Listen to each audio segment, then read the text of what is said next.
So during this Advent season, during this season of anticipation and preparation and waiting, we've been on the lookout for more peace, more hope, more joy, more love. And I wonder where you've seen more of those things this season. Sometimes if we don't set an intention to look for them, we miss them. Because there's a lot of other stuff going on in the world right now.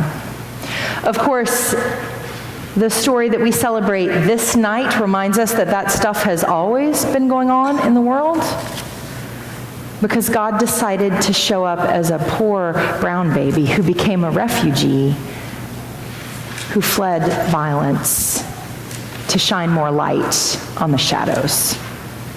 Right? So that's always been happening in the world. We have to set an intention to look for the more. That's what I did at the beginning of this week, knowing that, it was the crazy busy week before Christmas Eve. And I want to tell you two stories of where I saw more love happen, where I saw the angel messengers show up and bring good news. So as we prepare for the word preached, would you join with me your hearts and minds in prayer? Oh God, may the words of my mouth and the meditation of each of our hearts be found acceptable in your sight. For you are our rock and our Redeemer. Amen.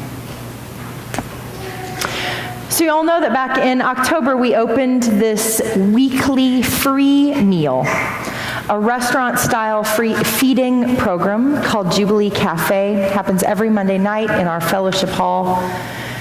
And as I heard Tom Ward say, it just feels like the thing that we've always supposed to have been doing, right? It does. It feels that way.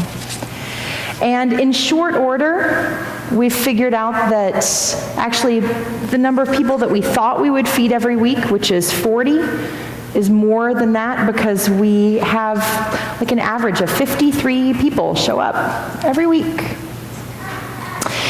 Even this past Monday, when most students were either busy with finals or already gone, we fed 42 people. And not just college students and grad students. We know that there's lots of food insecurity there, but of course there are lots of people from the community and people who are experiencing homelessness that come and eat too. And it's interesting to watch that happen every Monday.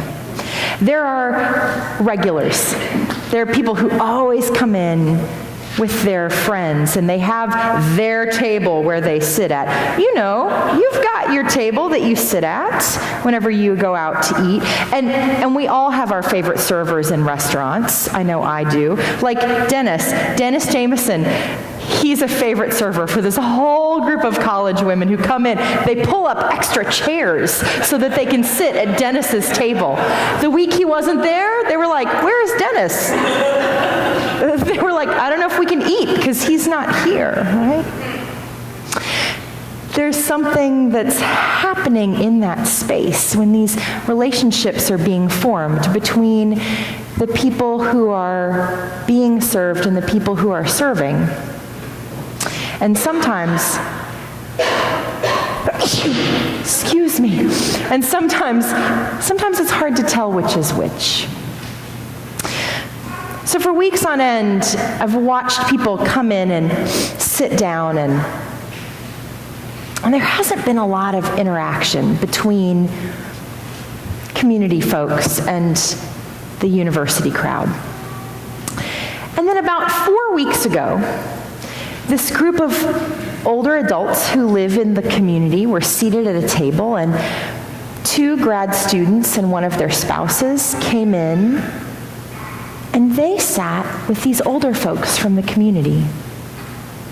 I mean, as I look back on it now, I don't know if there were any seats available. Maybe they felt like they had to sit there. I don't know. But the week after, There were plenty of seats, but they chose to sit together. And then the week after that, they chose to sit together.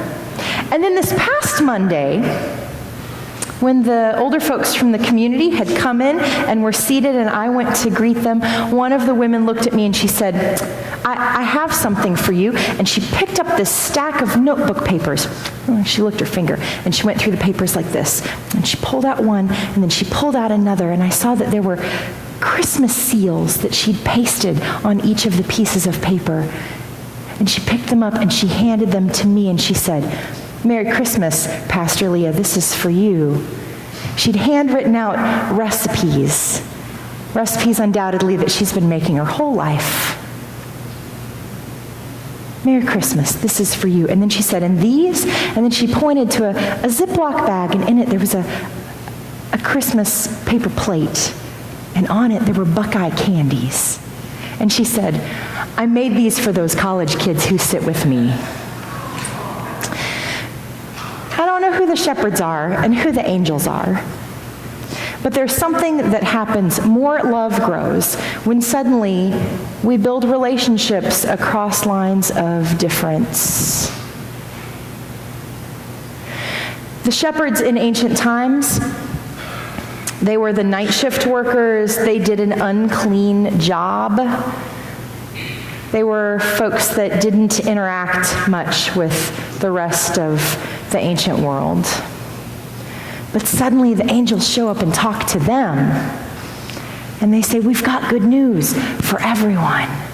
Go find this baby. Go find this baby. There's good news there."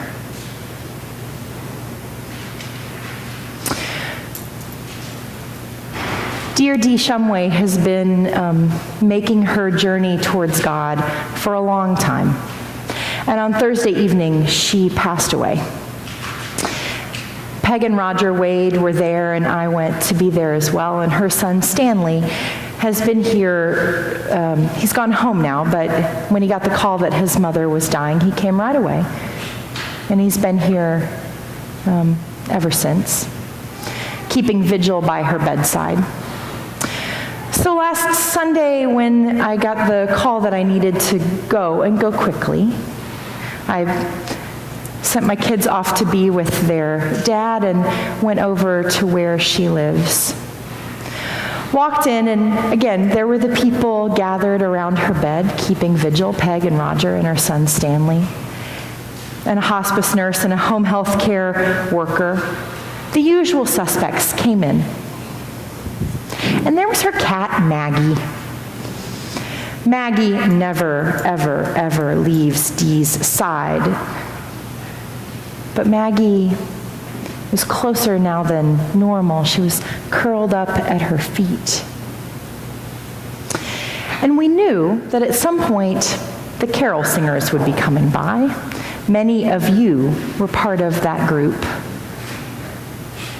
And so suddenly, not out in the fields, but suddenly in that room, there was a heavenly host of angel-voiced singers who gathered around her bedside and sang messages of good news. I was sitting at Dee's head, and an interesting thing happened when I moved there. Maggie the cat moved right up there too and sat between me and Dee. You know, our animals take care of us. And as I sat there and listened to you angel messengers singing praises to God and messages of good news in hard times, I couldn't help but listen to the purr of the cat and think about that line from Away in a Manger about the cattle lowing. The kitty cat is purring. The old lady wakes, but no noise she makes. They're wrapped in swaddling clothes as she makes her journey back towards God.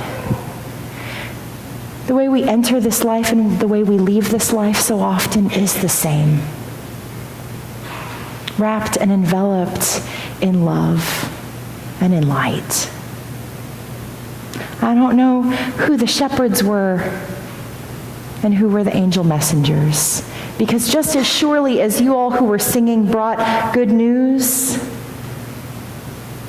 the witness of her journey of being able to finally fully rest in God brought good news to us as well. There's more love if we just look for it. But we have to look for it. It's being born among us, around us, and in us all the time. Amen.